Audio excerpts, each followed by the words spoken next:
Hello, good morning students. कैसे हैं आप सभी? आई होप सभी अच्छे से होंगे। फ्रेंड्स, आज हम पढ़ेंगे क्लास 8 की साइंस बुक का 12th चैप्टर, जिसका नेम है स्थैतिक विद्युत। स्थैतिक विद्युत के बारे में पढ़ेंगे। चलिए स्टार्ट करते हैं।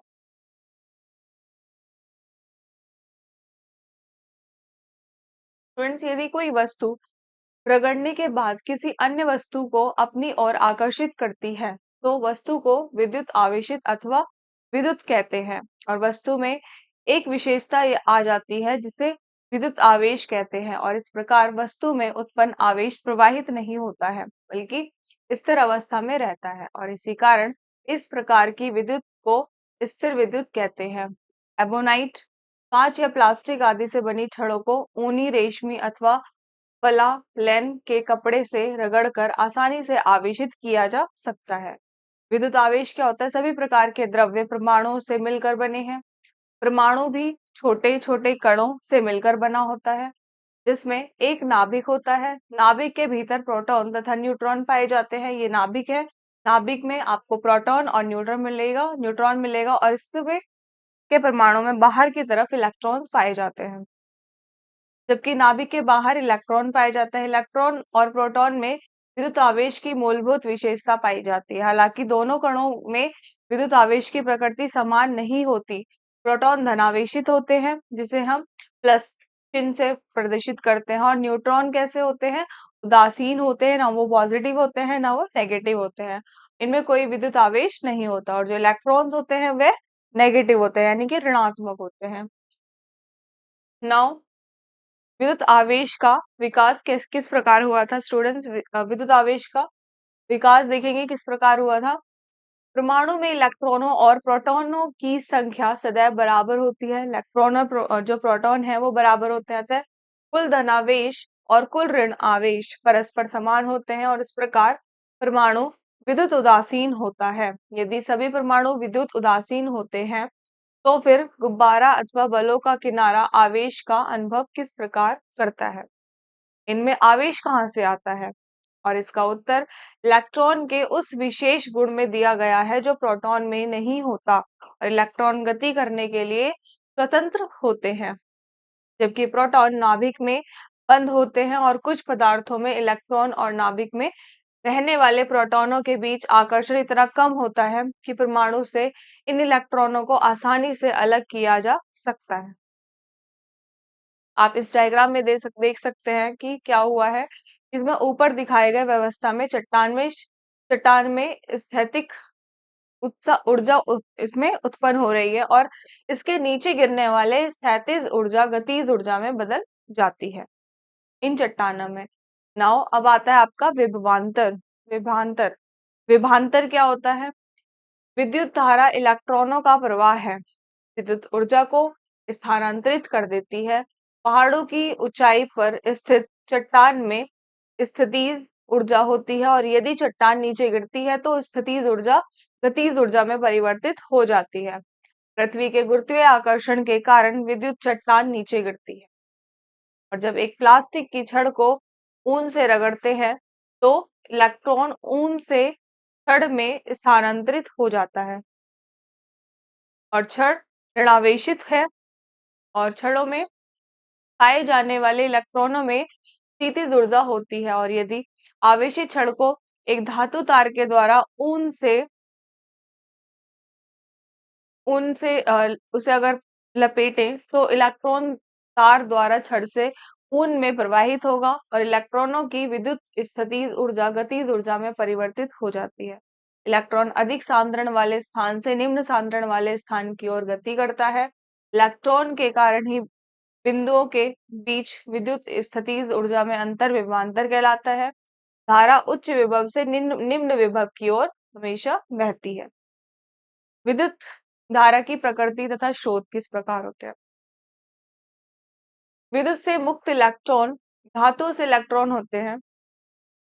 धातु में इलेक्ट्रॉन्स होते हैं, और जो एक परमाणु से दूसरे परमाणु में गति करते हैं, और इन इलेक्ट्रॉनों का प्रवाह विद्युत धारा का निर्माण करता है। यह विद्युत धारा लोहा, कॉपर तथा एल्यूमिनियम जैसी धातुओं द्वारा प्रवाहित होती है।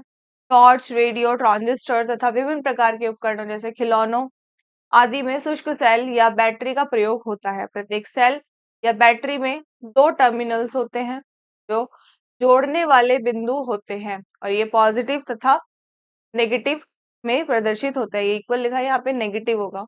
नाउ माइनस ना, जब इन टर्मिनल को धात्विक तार द्वारा जोड़ा जाता है तो तार से विद्युत आवेश या इलेक्ट्रॉन बहने लगते हैं तथा विद्युत धारा प्रवाहित होने लगती है और यह अप्राकृतिक धारा कहलाती है। जैसा कि इलेक्ट्रॉन ऋणात्मक टर्मिनल से धनात्मक टर्मिनल की ओर प्रवाहित होता है, अर्थात विद्युत धारा के विपरीत दिशा में।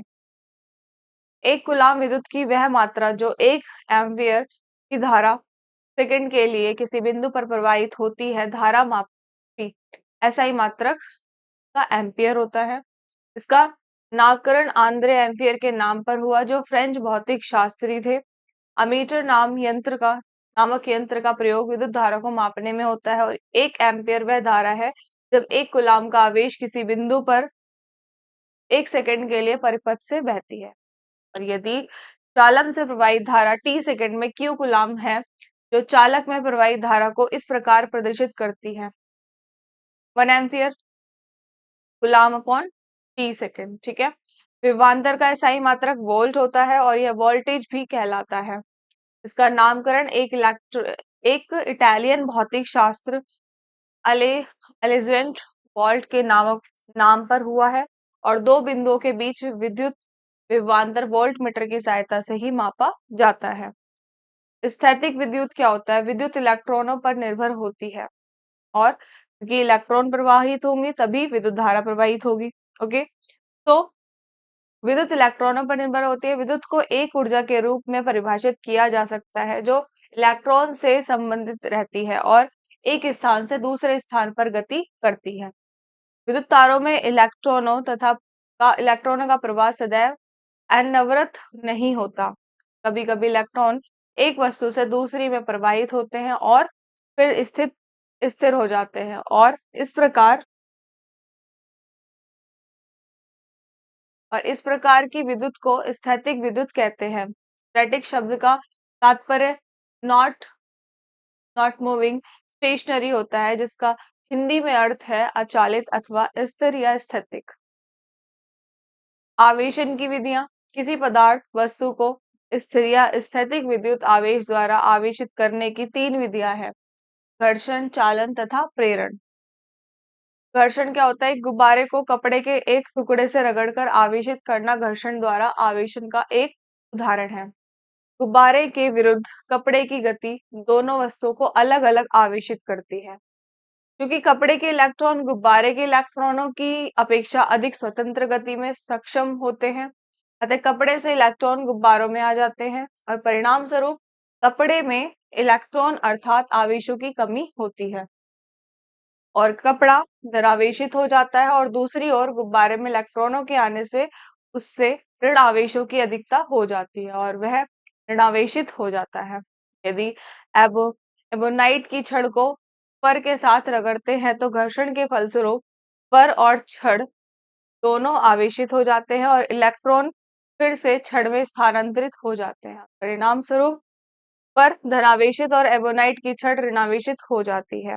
यदि कांच की एक छड़ को रेशमी कपड़े से रगड़ें तो कांच की छड़ से इलेक्ट्रॉन रेशम के कपड़े में पहुंच जाते हैं।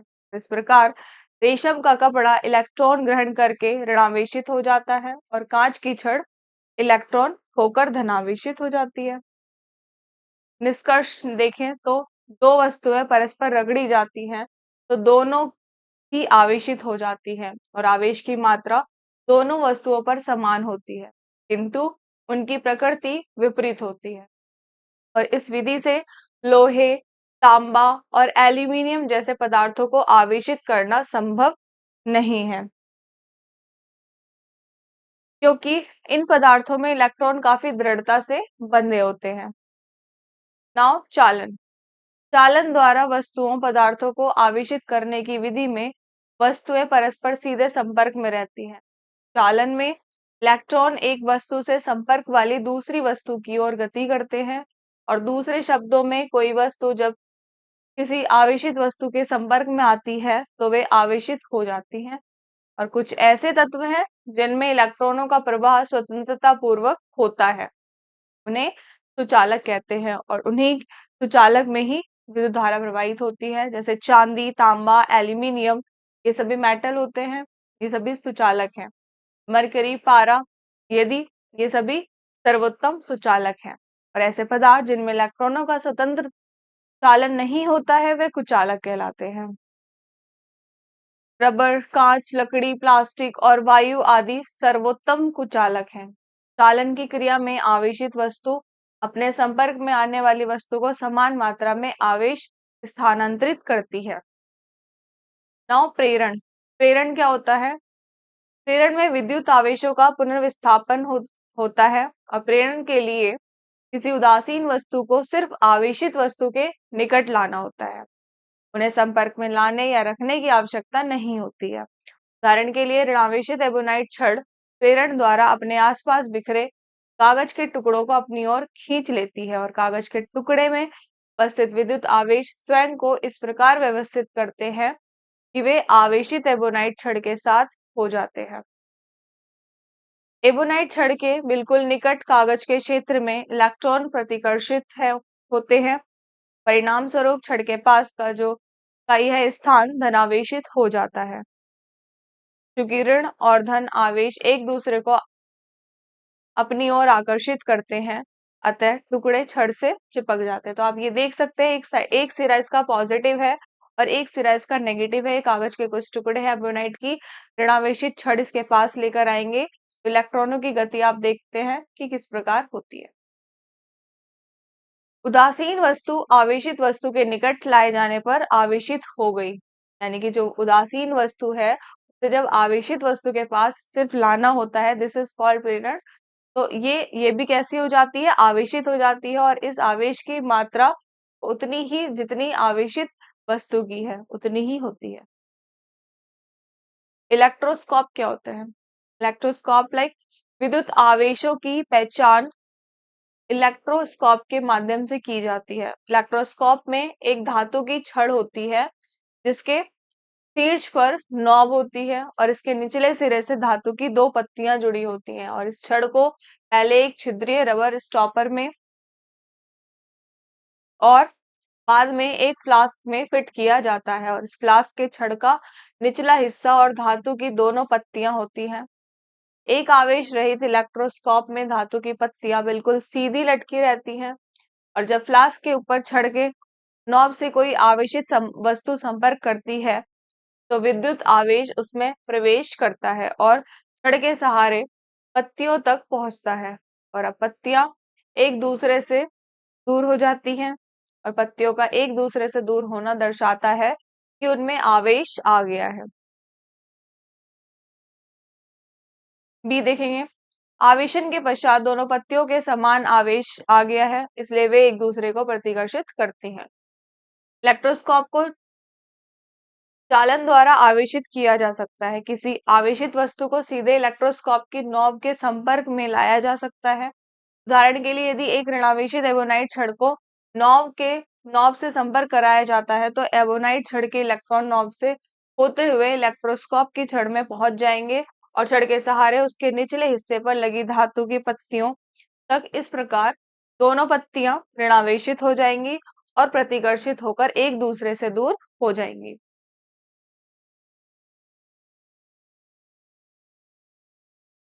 तो ये धातु की छड़ है, ये रबड़ की कॉक लगी हुई है, ये फ्लास्क है, ये धातु की पत्तियां हैं। तो आप देख सकते हैं ये अनावेशित इलेक्ट्रोस्कोप था।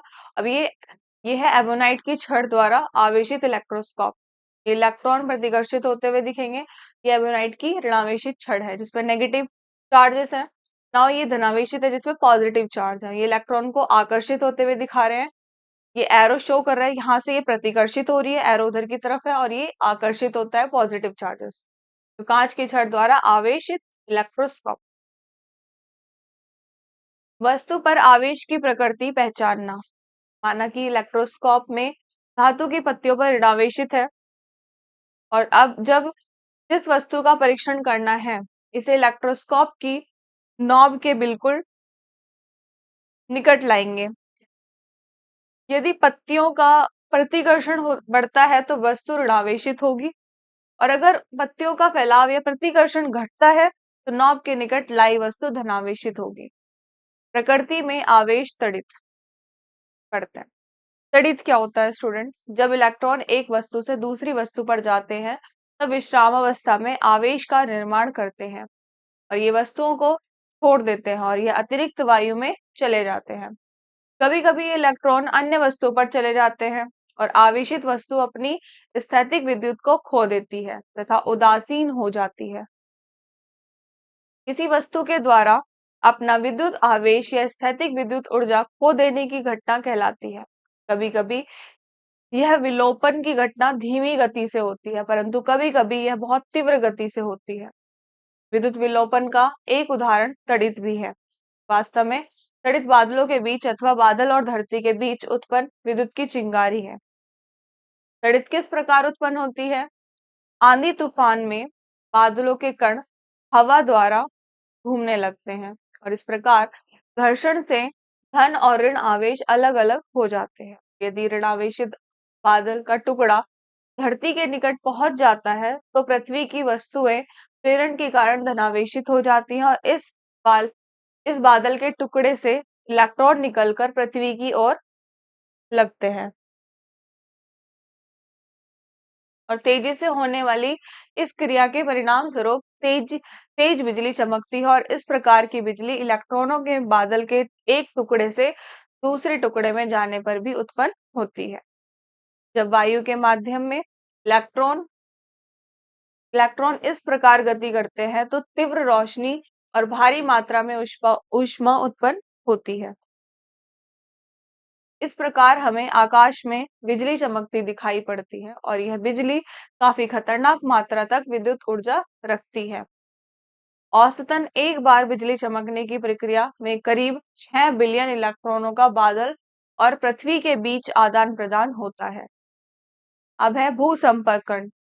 जब एक आवेशित वस्तु एक उदासीन वस्तु के संपर्क में रखी जाती है, जब एक उदासीन यानी कि जिसपे कोई चार्ज नहीं है, इस वस्तु को किसी आवेशित वस्तु के पास रखे जिसपे चार्जेस होते हैं, तो विद्युत आवेश आवेशित वस्तु से उदासीन वस्तु में तब तक जाते रहते हैं जब तक कि दोनों वस्तुओं का आवेश बराबर नहीं हो जाता। और जब एक आवेशित वस्तु परोक्ष या ऊपर अपरोक्ष रूप से पृथ्वी के संपर्क में आती है तब आवेश पृथ्वी के संपर्क में आकर अनावेशित हो जाता है और इसी को भूसंपर्कन कहा जाता है। भूसंपर्कन एक प्रसिद्ध शब्द है जिसका साधारणतः उपयोग हम घरों में करते हैं, घरों में किया जाता है इसका उपयोग। अधिकांश विद्युत उपकरणों तथा घर के मेंस को सुरक्षा की दृष्टि से भूसंपर्कित कर दिया जाता है। भूसंपर्कन में हमें विद्युत झटकों से भी बचाता है। तड़ित चालक क्या होते हैं? विभिन्न प्रयोगों को करने के बाद बेंजामिन फ्रैंकलिन ने यह सुझाव दिया कि इमारतों को तड़ित से बचाने के लिए इमारतों के ऊपर धातु की छड़ लगानी चाहिए और इस प्रकार के ये छड़ें पहली तड़ित कहलाई। तड़ित छड़ें भूसंपर्कन के सिद्धांत पर कार्य करती हैं और स्थिर विद्युत का विलोपन एक वस्तु से दूसरी वस्तु में सबसे छोटे रास्ते से होता है। इसलिए तड़ित छड़ों को इमारतों पर लगाकर उनका संपर्क तारों द्वारा जमीन से कर दिया जाता है और जब तड़ित इमारत के ऊपर लगी चालक छड़ से टकराती है तो इमारत को बिना नुकसान पहुंचाए तार के माध्यम से जमीन में चली जाती है। तो आप यहाँ पर देख सकते हैं कि इमारतों के ऊपर लगी तड़ित को बिना इमारत को नुकसान पहुंचाए सीधे भूमि तक पहुंचाने का जो मार्ग है वह प्रदान करती है। तो ये था स्टूडेंट्स आपका चैप्टर। तो आई होप ये चैप्टर आपको बहुत ही अच्छे से समझ आया होगा। तो नेक्स्ट क्लास में हम नेक्स्ट चैप्टर पर डिस्कस करेंगे। तो थैंक यू सो मच।